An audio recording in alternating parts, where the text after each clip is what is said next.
Hey man, what is going on? So after a long await, I finally get to show you my indoor grow room build. The footage isn't that great because I just put the camera up and went because I was in building mode. I wasn't really worried about footage, which kind of sucks when you're trying to make a YouTube video about it, but I was in a rush to get it done. I had never built anything like this before, so I was kind of out of my element. I thought I did a pretty good job, but I used a couple tricks like using a stencil out of cardboard to pre-measure out and pre-drill all of the holes for my 2x4s to make sure that everything was pretty much even across the board. Other than that, I had all of the wood was cut at Dixie Line when I picked it up. I gave them all of the measurements of everything I wanted, and they pre-cut it all for me, which is super awesome and allowed for an easy way to transport it because my shop is across town now, and getting there would be a giant pain in the ass with 8-foot, 10-foot, and 14-foot Douglas firs. I want to say that the whole thing, the frame, cost me about $200 for all of the wood and screws. Other than that, the actual footprint of it is 70 inches by 36 inches by 6 feet. And that's on the outside. The inside it is about 60 inches by 32 inches by 5 feet. I wanted a little bit on the bottom so that I can allow for some drainage out of the flood tables. I'm using two Active Aqua 29-inch squared flood tables. They will allow me to hold 8 reasonably well.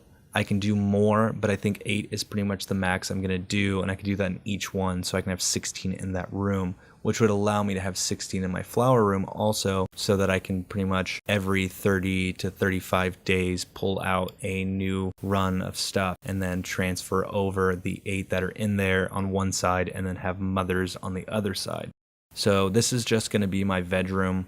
My flower room will come later. I still have yet to build that. I have all of the wood for it. I would say after all of the building and putting it together, it's cost me upwards of $500, $600 for all of the wood for the flower room, all of the wood for the grow room, the plywood for this one, the insulation for this one, and the plumbing. I would like to say the plumbing was probably one of the more expensive pieces, getting the pumps that I wanted and all of that kind of stuff, which is something that I'll show you later because I'm actually really proud about what I did with the plumbing system. I am actually really proud about what I did with the plumbing system.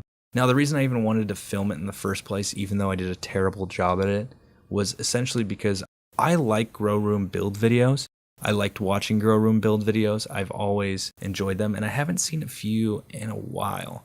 And I wanted to show you guys that there's another option to grow tents. The reason I didn't want to use a grow tent was because I wanted the availability of insulation. I wanted to make sure that in a warm climate like San Diego, I can insulate it and cool the entire room down. It seems expensive and extensive for that feature. I'm actually going to say it probably costs less than a Gorilla Grow tent. Gorilla Grow tents are super nice, but you still don't have good insulation. And I get to build it to any specs I want. And the big thing for me is this could have been your build. It doesn't have to be me. It's not about me. It's about the things that I build or the information that I have. So this is you. You could be this. You could grow this stuff. You could build it and do the same thing. And this is just what I decided to do.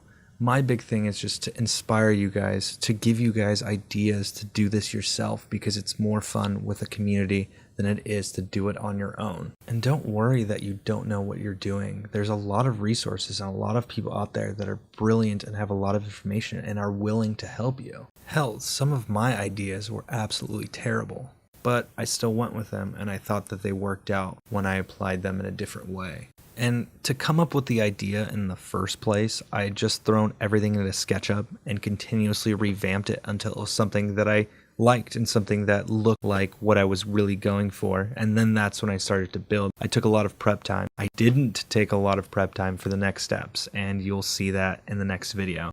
So until then, grow it funky, keep it fresh.